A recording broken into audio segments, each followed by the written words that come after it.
Bayangin aja sebuah Indonesia yang semuanya berjalan normal. Lo parkir mobil, keluar petugas berseragam rapi, nyodorin tiket dari mesin digital tanpa kode minta uang rokok. Lo buka usaha kecil, dan gak ada proposal keamanan dari pemuda lokal yang tiba-tiba nongol kayak jump scare. Kampanye politik? Adu ide dong. Bukan adu massa pakai kaos seragam dan backsound teriakan. Indah banget ya. Kayak utopia. Tapi serius deh, kalau semua ormas dan preman hilang besok pagi, apa hidup langsung berubah jadi surga yang damai dan tertib? Atau jangan-jangan kita cuma ganti pemeran doang? Dari preman, jaket kulit ke preman. Jas mahal yang ngomongnya lebih halus, tapi gigitnya lebih dalam.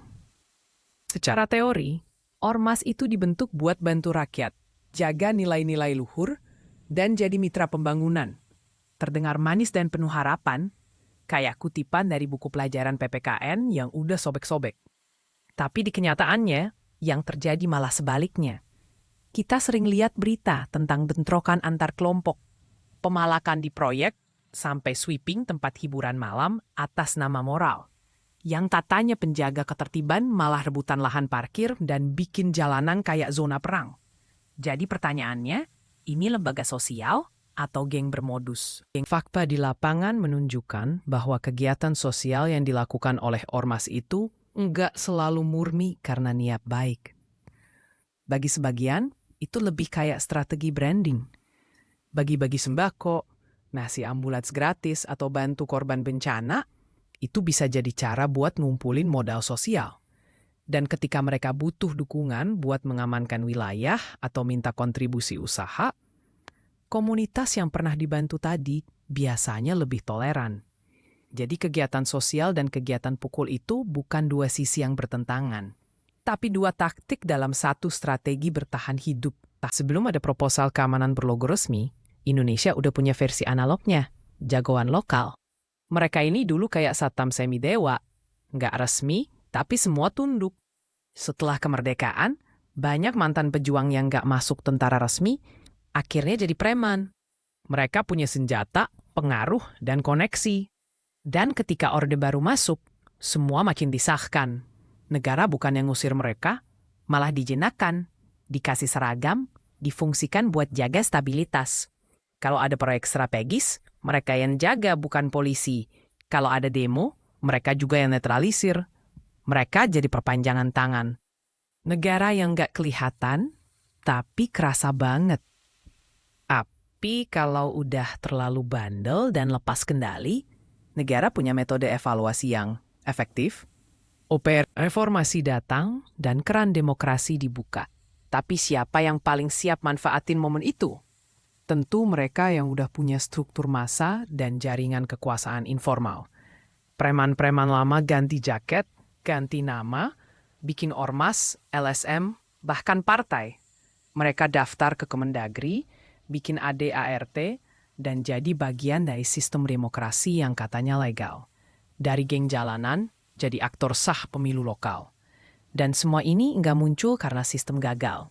Tapi karena sistem sengaja dibuat bisa ditumpangi. Premanisme bukan cuma soal konflik.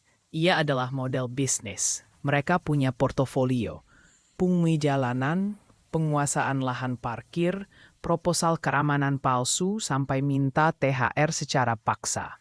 Targetnya semua orang yang nggak bisa bilang tidak. Dan lucunya, beberapa perusahaan malah anggap pungli itu lebih predictable dibanding perilaku karyawan. Ini bentuk pasar gelap yang stabil tapi salah arah. Pajak preman jadi bagian dari operasional bisnis. Sayangnya, duitnya nggak masuk APBD, tapi masuk kantong pribadi. Ini kayak sistem pajak versi bajatan. Lalu kenapa orang memilih jadi preman? Karena sistem kita bikin itu masuk akal. Kalau lo miskin, nggak ada akses kerja layak, keadilan cuma buat yang punya kenalan, dan hidup nggak pasti, maka bergabung dengan ormas atau geng bisa jadi opsi paling logis. Bukan soal moral, tapi survival.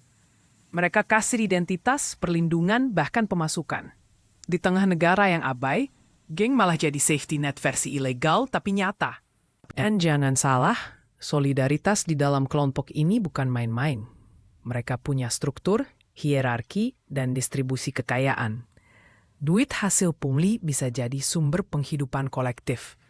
Jadi ketika negara tiba-tiba bubarin ormas atau geng tapi nggak ngasih alternatif yang layak, itu sama aja nyabut pelampung dari orang yang udah kelelep.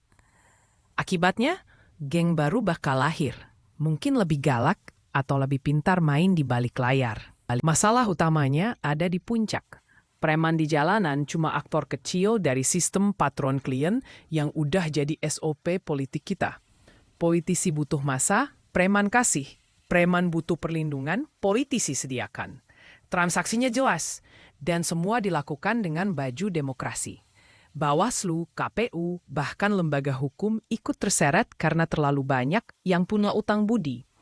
Pemilu akhirnya bukan adu gagasan, tapi adu logistik. Bukan siapa terbaik, tapi siapa paling lihai dagang janji dan sembako. Jadi kalau ormas dan premanisme hilang besok, jangan terlalu optimis. Yang hilang cuma wajah lamanya. Fungsi-fungsi yang mereka jalani bakal diisi oleh aktor baru yang lebih bersih secara tampilan, tapi sama kotor di dalam.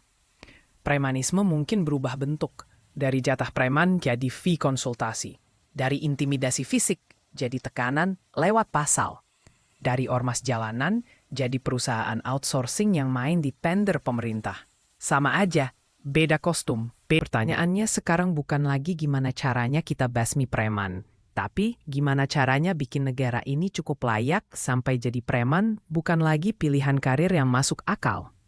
Karena selama sistemnya masih korup, pimpang, dan patronistik, monster-monster itu akan selalu lahir.